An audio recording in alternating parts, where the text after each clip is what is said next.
Hi everyone, today is something for the old school.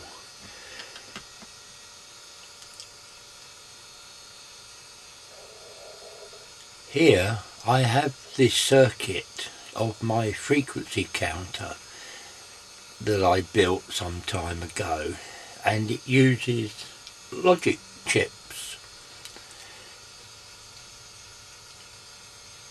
And I wondered why it wasn't getting so many views. And of course I realise now that who wants a frequency counter in this day and age? All modern oscilloscopes and multimeters, and they all measure frequency. So a dedicated frequency counter is just not viable. But having said that, I picked this circuit up the other day and I wanted to re-look at it and see if it could be improved or any modifications. But I came across a problem. As you know, when you're testing logic circuits and you want to, say, pulse a circuit manually, here I have a flip-flop and I want to pulse it.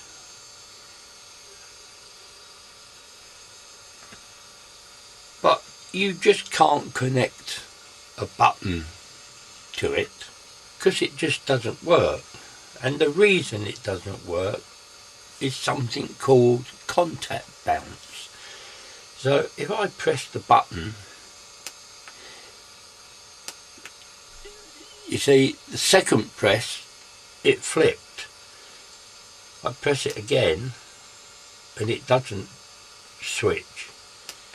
Press it again and again, and actually by messing about you can get it to flip, but it's very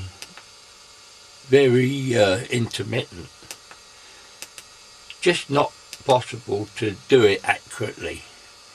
So what is the answer? So remove this button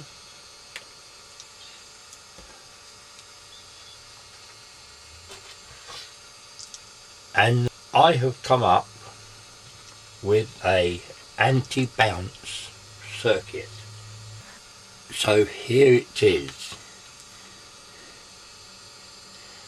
So before I show you the circuit, I'll connect this up.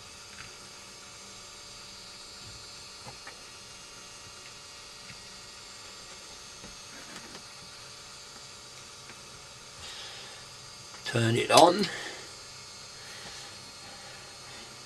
Move this over here so you can see there's the button. So press it once, it's flipped. Press again, flips the other way. So I can press as many times as I like and it will just flip the circuit with absolutely no problem at all. So now I can look at that frequency counter circuit, pulse the circuit and measure logic levels and see if it needs improving. So as for this anti-bounce circuit, let me disconnect it.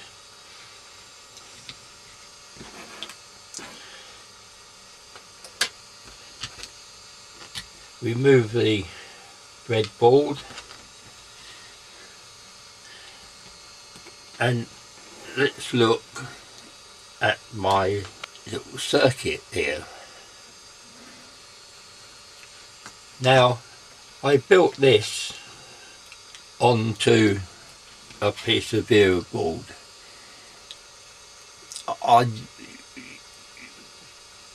Looking at it now, I should have actually built it on a proper circuit board and built it into a box. But to be honest, how often is this going to be used? Not that often. Who makes logic circuits these days? But for us old schoolers who still have logic circuit equipment and like to still dabble around with it, this little circuit would be quite valuable. So let me show you the circuit. It has one or two interesting features.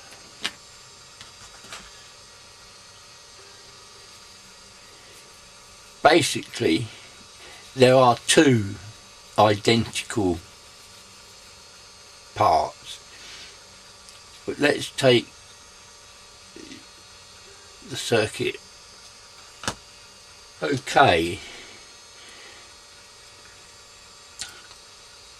we have a 400 7400 NAND gate, and we have the button there, and what happens, you got positive, it charges up the capacitor plus, and then when you push the button it discharges the cap and therefore gives a anti-bounce effect. And also what I did, by using a gate, I have a second input, or a input I should say, where you can actually feed, say, a frequency into there. So you can send pulses from a signal generator through this. If you do that, by pressing the button, actually turns the signal off. So therefore it's a double function circuit. I have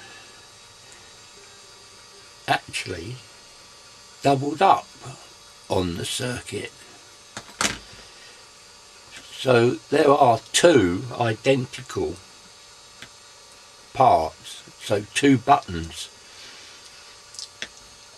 because while you're pulsing one part of the circuit, you may want to pulse another part of the circuit. So I thought by having two could be quite useful. So there we have it, basically the anti-bounce circuit, and obviously built onto a piece of board.